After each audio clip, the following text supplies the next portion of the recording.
তোমার কাছে আমার একটা অনুরোধ রইল, যেদিন তোমরা যদি সন্দেহ করো যে আমার ভালোবাসার মধ্যে কোনো কৃপণতা আছে, সেদিন আমি বলে দিও, আমি চিরদিন তোমাকে বিদায় নিয়ে যাব। আমি সব ত্যাগ করতে পারি, তোমাদের ভালোবাসা আমি ত্যাগ করতে পারি না। This month, Bangladeshis will be celebrating something momentous in the history of their nation. The centenary of the birth of her great leader, Bangabandhu, Sheikh Mujibur Rahman, without whose sacrifice the Bengali nation wouldn't be enjoying the freedom that it enjoys today. The time is apt, therefore, to reflect on the legacy of a man who made possible the very idea of Bangladesh. Bearing the burden of answering a nation's yearning for its right to self-determination, Bangabandhu acted with immense courage throughout his life and at great personal sacrifice. As the father of Bangladesh, Bangabandhu's role is without equivalent in history. Not fewer than 20 times was he arrested by the then incumbent regime of Pakistan for his outspoken opposition to its oppressive measures in East Bengal.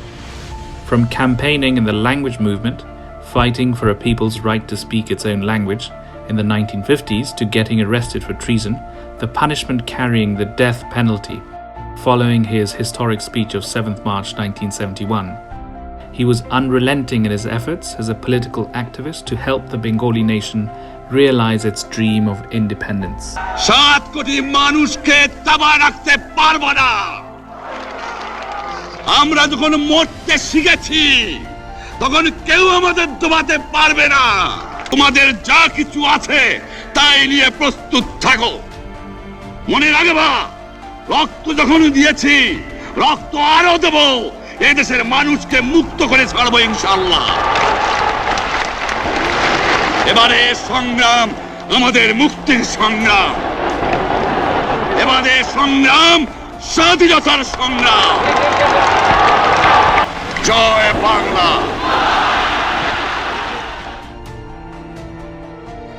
Bangabandhu was a social justice warrior. He protested against the food crisis in East Bengal in the late 1940s, which saw him have run-ins with authority and going to jail a number of times. He championed a vision for an inclusive Bangladesh, a country for everyone, irrespective of caste or creed, and enshrining this very principle in the Constitution of Bangladesh. He was a flexible leader, a moderate voice, seeking the path of peace, inclined to act with kindness to what was superior opposition, the then incumbent oppressive regime of Pakistan. Bearing testament to such traits is his speech of 7th March, in which he asked the army of undivided Pakistan not to cause bloodshed in East Bengal. Bangabandhu was a visionary. He spent considerable effort over his lifetime in building up the Awami League into a strong organization which would be capable of ruling effectively long after he was gone. From what Bangabandhu inherited, an economy of $8 billion in 1972 with non-existent foreign reserves, today under his daughter's leadership, the Honourable Prime Minister Sheikh Hasina, the country has gone from strength to strength. Bangladesh is boasting foreign reserves in the region of $32 billion. Not only is it one of the fastest growing economies in the world, it is also aspiring to achieve an upper middle economy status by 2031 and a developed economy status by 2041. HSBC, in a recent study, has concluded that Bangladesh is set to become the 26th largest economy in the world by 2030. Bangladesh has made enormous strides by finding new markets for its exports and attracting large numbers of foreign investors. It is also investing in a number of modernization projects. Since 2009, Bangladesh's economy has grown 188%. In 2019, Bangladesh was on track to post record high annual GDP growth of 8.1%, up from 7.9% in 2018. By comparison, her South Asian neighbours have suffered significant dips in GDP growth in recent years. Exports have also increased and diversified. Bangladesh's exports grew by 4.5% in 2018 and by 10.1% in 2019. In addition, Bangladesh is now the 4th largest rice producer, the 2nd largest jute producer, the 4th largest mango producer, the 5th largest vegetable producer, and the 4th largest inland fish producer in the world. On top of that, and surprisingly, Bangladesh also exported 12 industrial robots to South Korea and 4 ships to India. Ingenuity, adaptation and modernization have allowed Bangladesh to compete in the global marketplace. The garment industry remains Bangladesh's economic backbone, and it too is booming, thanks to rising demand for Bangladeshi garments in the United States and newer markets in Australia, Canada, India and China. Bangladeshi garments exports rose 2.7% in 2018 and 11.5% from the year before. Hans Timmer, World Bank chief economist for the South Asia region, said, "In general, what we see in high-frequency data is that Bangladesh is doing better than the rest of the region. We see that in industrial production, we see that in exports." Bangladesh is also harnessing the power and productivity of its youthful workforce. Bangladesh's educational system produces more than 500,000 university graduates every year, and more than 65,000 of the graduates receive training in information technology-enabled services. These graduates are not, however, entering the same job market their parents did. Bangladesh was long a largely rural and agricultural country.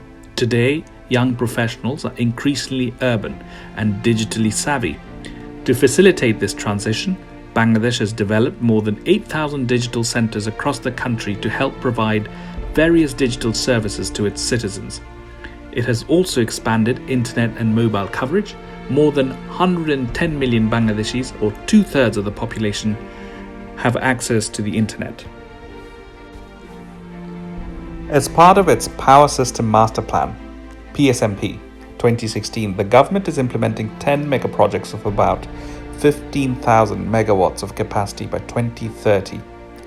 The government has already initiated a move to implement the plan as per its vision to raise electricity production to 40,000 megawatts by 2030 and 60,000 megawatts by 2041. Implementation of 3 of 9 of these projects under the Power and Energy Ministry have already started, while the Ministry of Science and Technology has started the first phase of 2,400 megawatts of the 4,000 megawatts nuclear power. In addition, there are 1,320 megawatts Moitri super thermal power project being undertaken by Bangladesh-India joint venture in Rampal, 1,200 megawatts Matarbari coal-based power plant of Coal Power General Company Bangladesh Limited in Cox's Bazar being financed by JICA with a target implementation time of 2021, and the 1,320 megawatt Pyra coal-based power plant being undertaken by Bangladesh-China joint venture.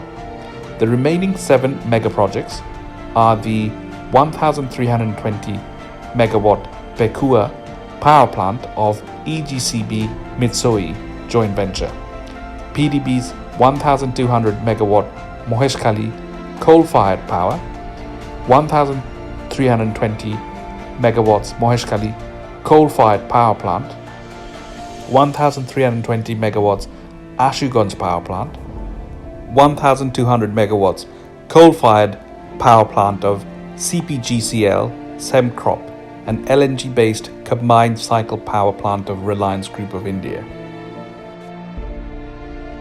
The Bangladesh Economic Zone Act and High-Tech Park Act of 2010 led to the creation of 2 semi-autonomous agencies, Bangladesh Economic Zone Authority, BIZA, and the Bangladesh High-Tech Park Authority, BHTPA. With overlapping mandates, these 2 authorities have been tasked with overseeing the expansion of special economic zones and high-tech parks, respectively. They operate under different regulations from that of BEPZA and promote production that is aimed both at domestic and foreign markets.